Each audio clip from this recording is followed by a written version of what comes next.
So you're ready to put the blizzard to test and start gold farming in all of the boosting dungeons that you can do.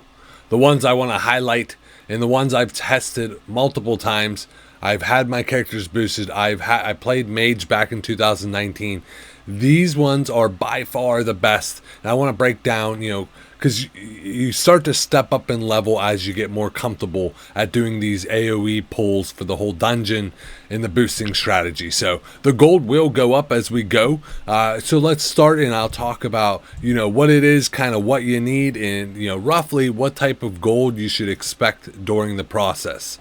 So that's SFK, SM, Mara, ZF, Strat Duo, and Upper Blackrock Spire. Let's take a look at SFK, Shadowfang Keep. So roughly most people will charge 3 gold per run. Typically you're doing 4 people. That's 12 gold per clear at a 10-minute clear.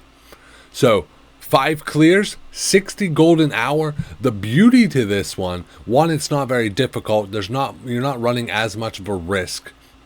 But there's all kind of twink BOE items that you can get that are selling upwards to 100, 150 gold. So when you get these drops, they're amazing. So obviously with all of these, you want to make sure you tell your group, hey, all of the, the great BOEs, the blues, the epics, they're mine. Sorry.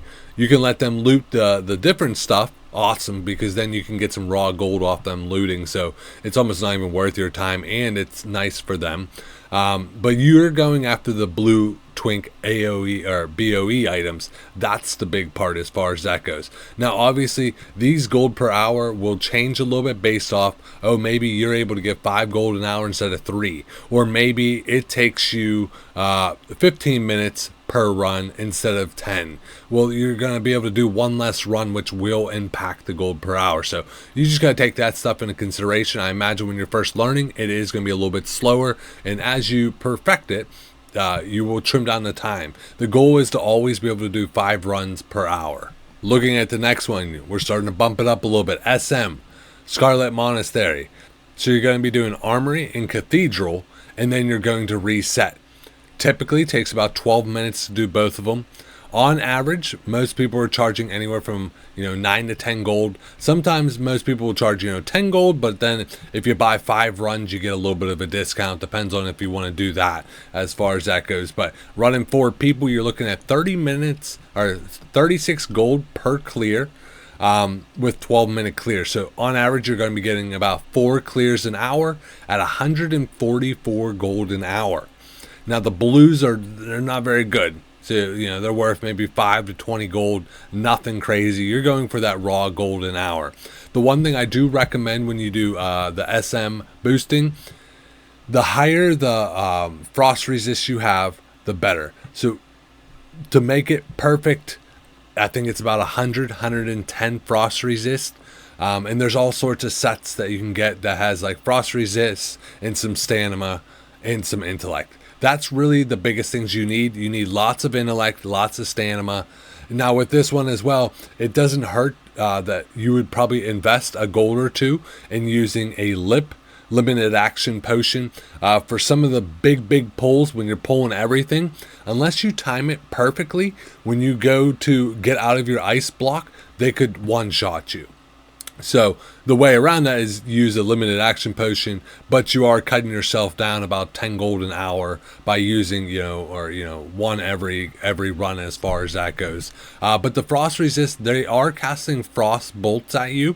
You will naturally resist most of them, but if you get hit by 1, you get hit by 2, you could start to get yourself into a little bit of trouble. And in return, you end up, losing gold per hour, because if you wipe and have to come in, you kill yourself. So I highly recommend getting at least 50 to 100 frost resist. It will make everything so much more smoother. You won't have any issues as far as that goes. Next up, Addon. So this one. So most people are charging about 15 gold per run times 4 people. You're looking at 60 gold per clear, which is amazing. But the clears typically do, it's a larger setup time. It takes about 20 minutes to clear overall. So now you're only doing about 3 clears an hour and about 180 gold an hour. That's insane. most classes are only making 50 to 60 gold in the open world farm, grinding some mob or whatnot. You're out here making 180 gold plus collecting blues. They should be jealous. But yes, the blues are decent. Nothing too crazy in this one. You're going for that raw gold per hour as far as that goes. So, and tons of people are trying to get ran in here. So, very, very easy to do overall. Now, looking at the ZF one, not as popular lately. So, unless they recently changed this that I'm unaware of, but Blizzard changed basically some of the, like how the layout of XP works in ZF. So before, you could just stand at the entrance and get all of the XP as someone does the full pull. It's not like that anymore. So now the people being boosted have to get further within the dungeon, and all it does is run a risk of someone pulling something, dying. Now you have to reset, and it just plummets your gold per hour. But most people are charging 10 gold an hour, running 4 people, 40 gold per clear. 10 to 15 minute clears. You're at about 160 gold an hour, and you do have the chance at now epic BOEs. Now you're starting to get into like much more expensive items that you could potentially get to really make a lot of gold. But I don't like that they changed that. You won't see as many people looking to be boosted here now that that change has happened. You can still do it. There's different ways and different safe spots you can convince people to run to, and I don't like the room for error. Like, I want someone to stand at the beginning, I just do it and then collect my gold nice and easy. Next up, Strat Home. Now this one is a duo done, so you and a partner will do this one. Basically, you guys are, you guys are taking turns doing Blizzard, and so so they never get enough speed to get on you. These are higher level monsters, so if they get on top of you, you're pretty much dead every time.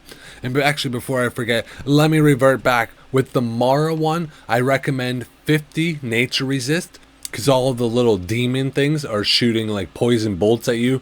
So 50 or plus nature resist and a just regular nature pot will be all that you need each pull to make it super smooth, and you never have to worry about taking too much damage. But continuing on with Strat Home, yes, the duo. So typically people are charging 30 gold a run. You're only going to be able to run 3 people at a time, 90 gold per clear, and the clears typically take 12 minutes. So if you're only able to do 4 clears, overall, that's 180 gold each. So 360 total, 180 gold split between you two. Now this is where the BOEs start ramping up. You can get to the Skull Flame Shield that's selling for 900 gold. There's all sorts of other great epic BOEs that drop. And it's not uncommon that in 10 runs that you get one of the items. So yes, 180 gold, and you're like, this one's really not that difficult, especially with a duo. It's really not that crazy. Mara is a much harder setup, and there's so much room for mess up in Mara compared to Strat Home. Strat Home's easy with a duo as far as that. You don't need no special gear or anything crazy. Obviously intellect stamina, great, but this is the best way to do it. And to be able to get one of those items, boom, an extra 1,000 gold that you're able to split, that's amazing. So Strat Home, probably one of the best overall. Or is it? Upper Blackrock Spire. This one, there's some videos online, people doing this naked, no clothing at all, no gear. They're just running this bad boy, charging 20 gold in a run, 4 people per run, 80 gold per clear, roughly 15-minute clears, or 320 gold, plus you get the same great chances at the BOEs. This one is more difficult. Yes, you can do it without any gear, but the room for error is very small. You mess up here, obviously you're dead. You don't have a duo backing you up with blizzards to get you out of trouble. It's all you. And these things are one-shotting you if they get on top of you and there's a large group. So this one I think is a little bit more difficult, a little bit more niche. I don't see as many people standing outside. Like if you go to Mara, there'll be 30 people waiting outside to be boosted. I don't see that as much with Blackrock Spire. So correct me if I'm wrong, but this one, if you can master it, I think has the highest chance at gold per hour, and you don't need to rely on having a other mage online to be able to do the farm. So this is the best, but overall, I mean, it's too easy just to go with the Strat Home boost overall, as a consistent, easy gold, getting the BOE epics, but you're going to work your way up.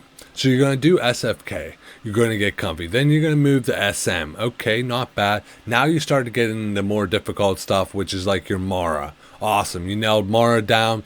Now, as you get to level 60, because you can even do some of these runs before 60, you want to be, you know, level 60 when you get into Strat Home or Upper Blackrock Spire. So you're stepping up the difficulty, stepping up the gear that you want to have to be able to pull it off. You don't want to run out of mana. Some of these are very mana intensive in general. But there's so much gold to be made. If you have a mage and you're not boosting, some people are, you know, it's very frowned upon. I get it.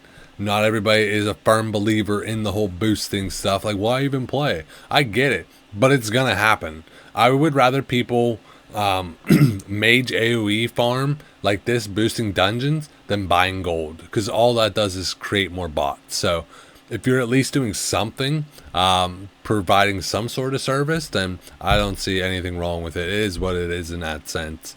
It's not going away. It goes into TBC. Mages aren't as crazy in TBC. It switches more to protection paladins, because there's not a cap on the AoE damage done. Right now it's uncapped, where in TBC they'll eventually cap it. But hopefully this was helpful. Please let me know down below. Are you charging more for a certain run? Are you able to do it a little bit faster? And then what type of great BOE epic items you got? Love to hear you guys' experience. Hopefully helpful. And if you're new to the channel, Dave the Gamer, till next time, game on.